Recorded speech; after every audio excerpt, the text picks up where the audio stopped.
All right, so to continue with the base for the Leviathan, I've primed it in black. I use Vallejo spray primer. Love that stuff now.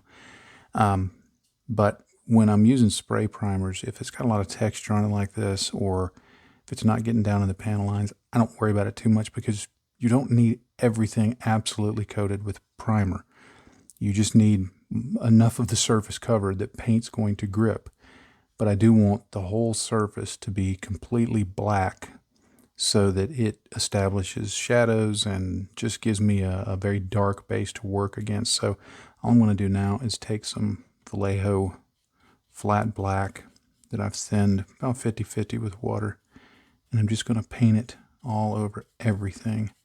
I'm not too worried about if it's not super smooth because I'm going to be doing a lot of stuff on the surface of this, so it's going to look very textured anyway. But the main thing I want to do, and I may water it down a little more to be able to get down in there, is I want to make sure to get everything in this pile of rubble painted black, because I want there to be some shadows and stuff like that in there. And I'd be careful because you see some of it is coming loose, but that's okay. That's to be expected. Now I'm going to use some Vallejo neutral gray that's heavily thinned with water. Probably maybe more than 2 parts water to 1 part paint. And I'm going to go in and I'm going to put in this first layer of gray, just applying it like this, real patchy. And I'm going to stay back generally from the main panel lines for a few coats of this so that I can let that remain a little bit dark, almost like a pre-shaded kind of look. Just want to see how that's going to look. Now, if I don't like the way it looks, I can just start putting in paint to cover over it and not worry about it. Eventually, I'm going to put paint over it because I don't want it to be stark, the stark black like that. But I just want to leave some shadowing in just to see how that looks. All right, I'm going to go in with a second coat. And again, I'm just going to generally stay away from those panel lines. You see that on that first coat, I wasn't super strict about it. Some places I got closer than others. Others I left a little bit of space. So it's not a precise application that I'm looking for here. It's just a patchy appearance. There's going to be many more colors that are going to go over this. The benefit of using paints that are thinned this much is once they dry, generally there's not going to be much texture at all, much visceral texture that you can actually feel. There's not going to be brush strokes. There's not going to be, even where the bubbles are, those just pop and go away. So it just builds up a nice coat. I'm really liking this method of application. It can give full coverage just like an airbrush would, but at the same time it can give you textures and patterns that you just really can't get with an airbrush or even just traditional brush painting. The stippling method is really satisfying.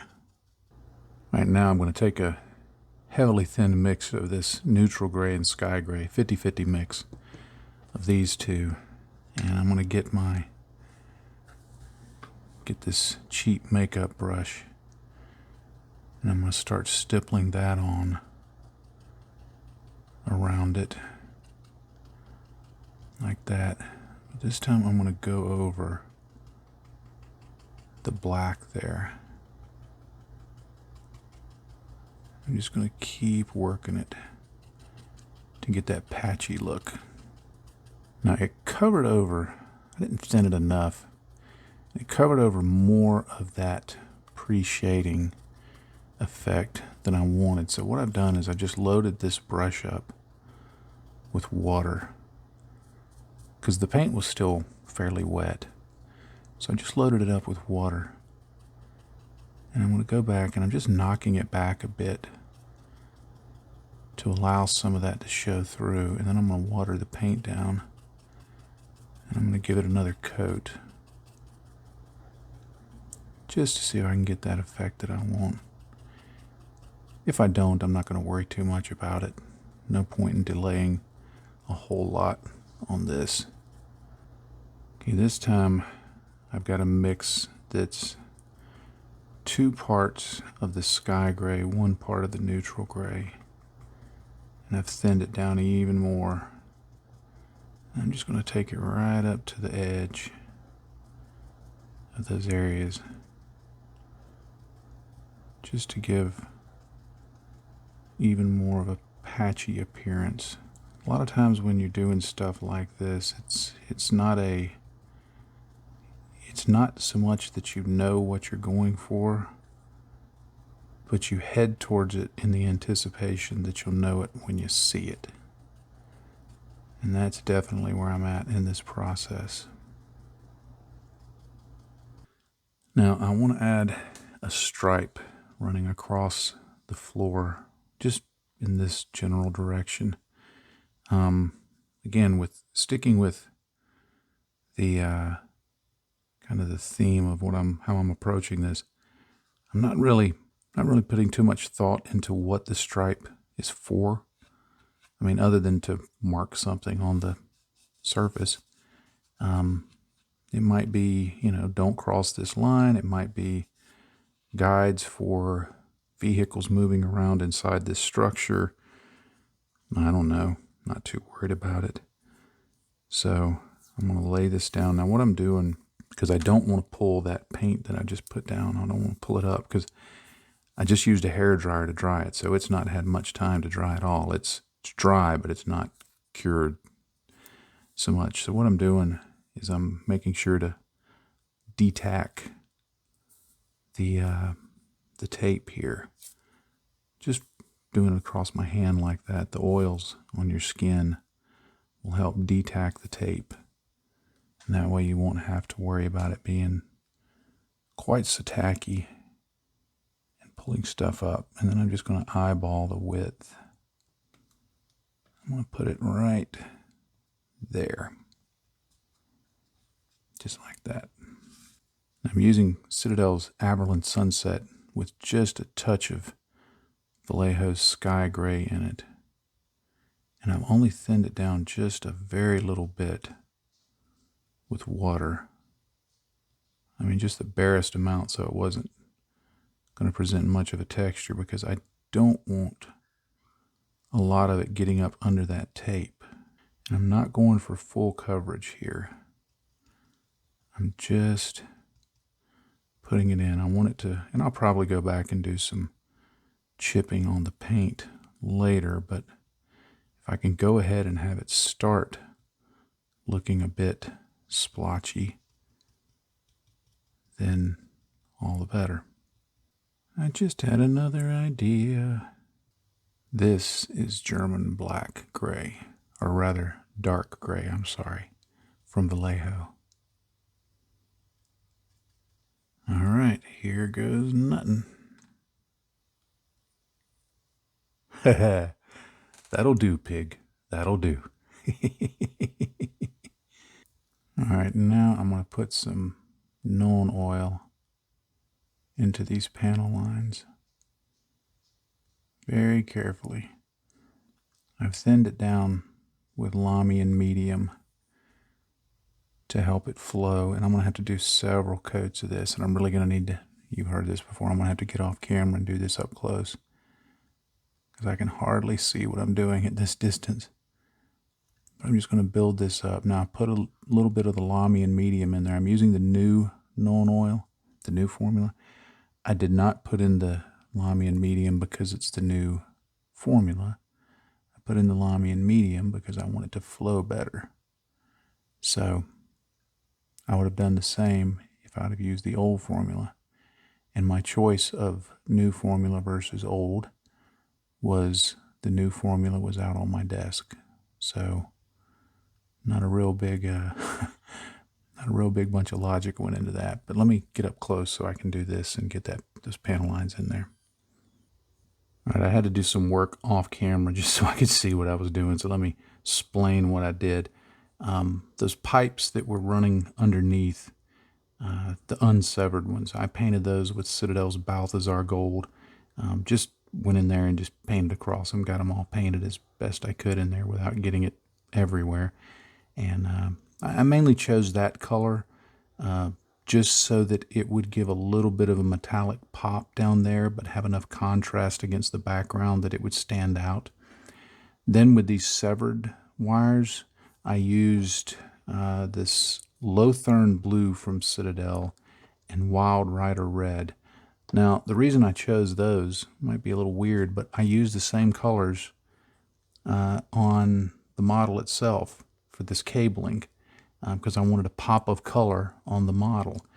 And I thought, hey, it sounds real artistic to say you're tying the two together with using the same color palette. So that's why I did it. It had nothing to do with the fact that I had that red and blue sitting on my desk and just went with those. But then I had that same Nuln oil mixture that I used for the panel lines sitting in my palette. So I just went in and gave it a wash around all of those to let those details stand out a bit.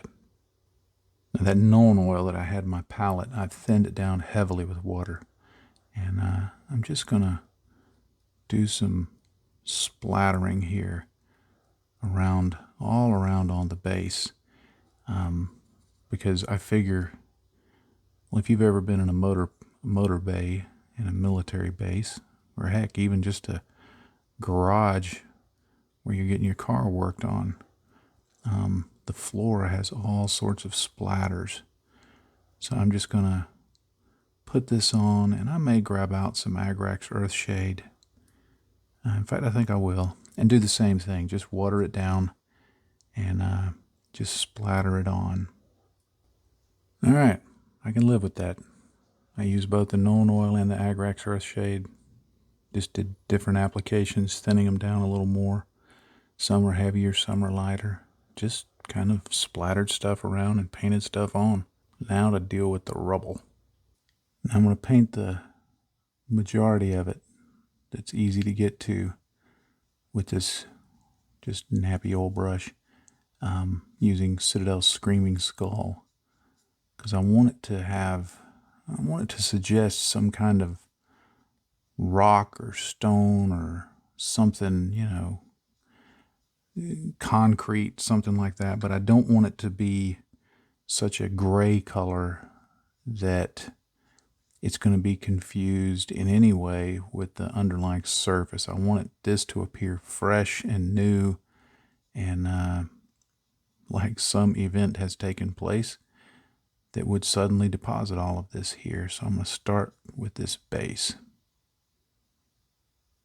And when I have to start painting the individual pieces, I'll probably switch to a much better brush, but this is just one I had handy and it's a throwaway, so if the tip gets all messed up, I'm not worried about it. All right, now I'm using a mix of this new Citadel shade, Soul Blight Gray, which is a very light gray. And I mixed that with just a little Nuln oil to darken it down just a bit. And then I just thinned it with water. And what I'm going to do is I'm just going to put this on. It's going to give some depth to the rocks. It's going to add in a little bit of shadow and things like that. It's also going to shift the color. It's going to, I guess you'd say, cool it down just a bit so that it's not quite such a bright color, but it's going to look, hopefully, like some kind of masonry, concrete, the stuff that got busted down when, this angry, stompy guy came through. All right, so test fit, and I'm pretty happy with how that's turning out. I think what I'm going to do is I thought about adding some pigments to it to sell the notion of the rubble creating dust. Because if you ever seen a concrete or any kind of material like that, any kind of wall go down, lots of dust everywhere. But I think what I'm going to do is I'm going to wait until I get the model onto the base, and then I'm going to apply the pigments so that I can kind of do it on the feet and the floor and things like that, and just kind of kind of bring the two together. So I will call the base done at this stage. All right, well, that's how the base looks. So I'm pretty happy with that. That'll do. I think it's got some interesting elements on it, and I'm quite pleased with that. So it was fun to do. I've still got to paint the edge. I haven't decided what color I'm gonna do that in. I'm actually leaning towards a gray color called the Fang. This model is painted in is a Space Wolf, and in this era they were gray, but in the 40K era they're kind of a pale blue. And I thought about using the base color for Space Wolves. It's called the Fang. I was thinking about using that around the base, just kind of to allude to the Space Wolves. So we'll see. I may just paint it black or something. But I'm gonna call this a video. I'm quite pleased with it, especially that stripe, man. That turned out way better than I thought it would. So I was prepared to just, you know, paint back over it and start over and redo the video because I thought it was going to stink, and it worked. So hey, cool. Anyway, thank you so much for being a patron. This video is coming out when it's first released. It will be on a Thursday. So if you're watching this on the Thursday that it's released, be sure and check out YouTube, because you'll see the public release of the video of this guy, although you've already seen it because you're a patron and you got to see it early and ad-free. So anyway, whoop, he fell over.